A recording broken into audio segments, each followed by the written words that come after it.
Hey guys, today we're going to be cooking some St. Louis cut pork ribs. I got them marinating with a little spice creation, and we're going to throw them on our campfire here, and I'll show you a cool little takeaway for using your empty cooler.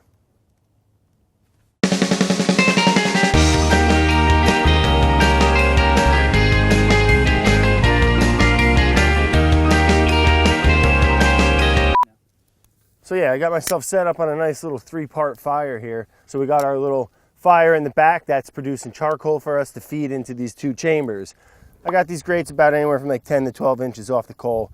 We just want to gradually pick up some nice color, start to cook these through a little bit, and then I'm going to make this little sauce that we're going to baste on and keep turning and build like a nice shellac. From there, wrap them in foil, and then in the cooler they go.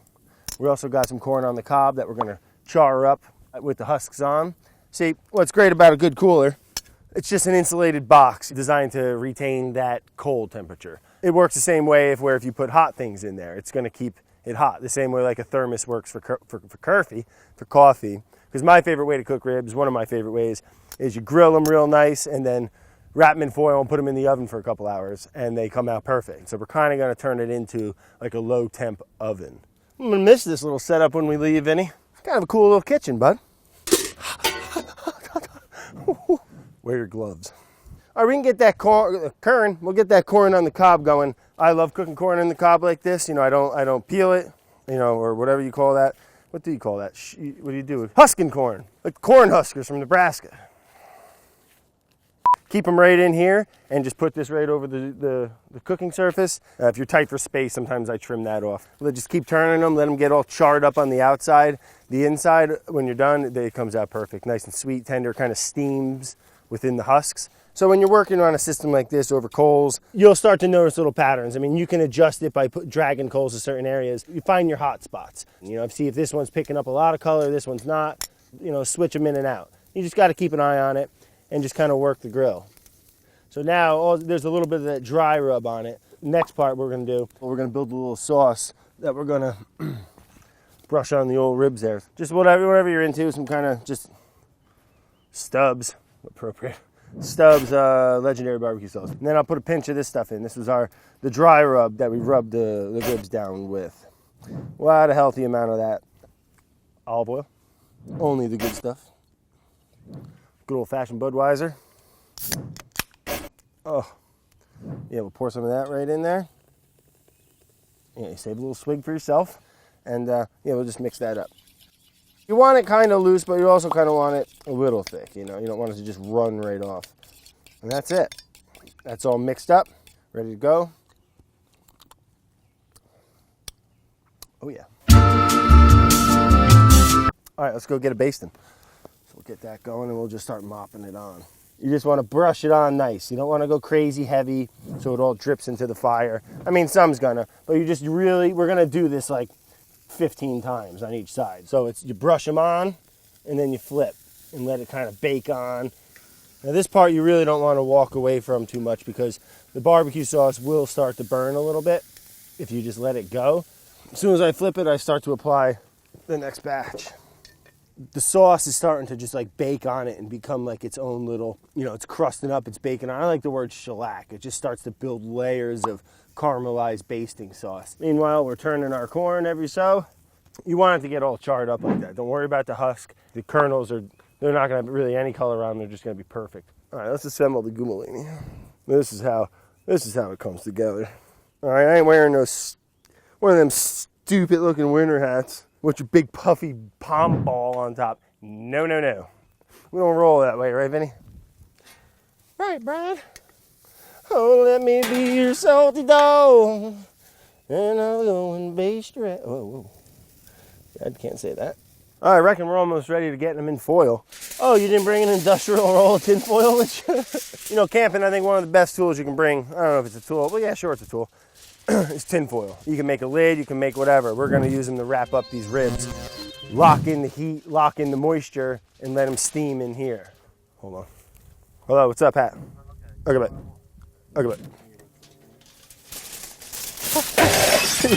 Do not show that, please, Vinny.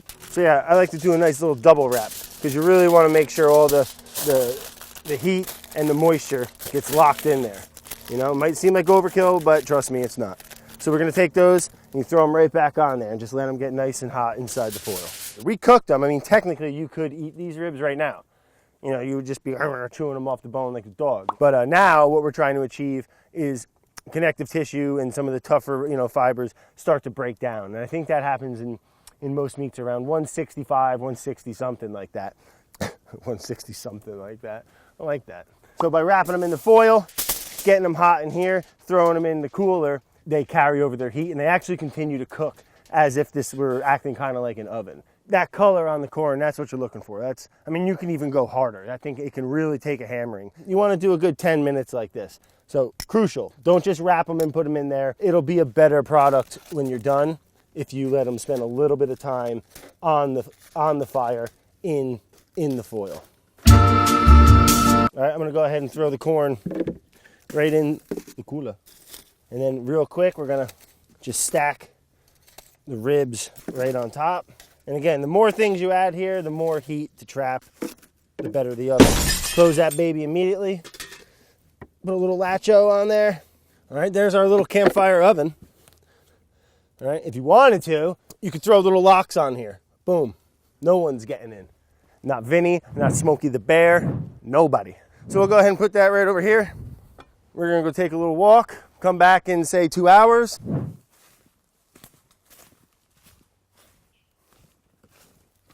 All right, let me get my fucking spirit back in this here, huh?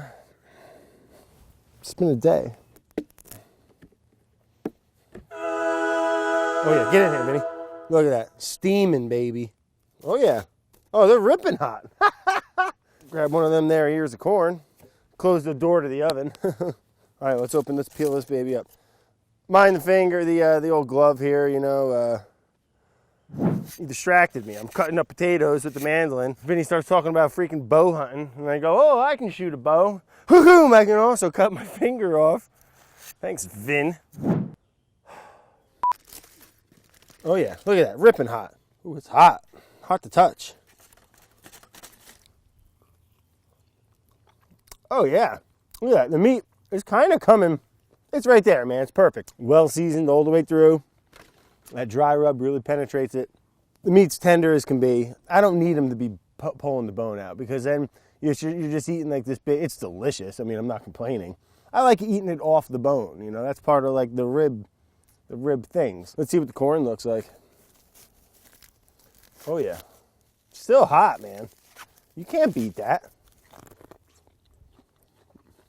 Oh yeah, sweet, not mushy. Still, what I like about cooking corn in the husk, just stays nice and crisp and poppy, but cooked all the way through. Super sweet, Bon Appétit. I don't know what to say, Vinny.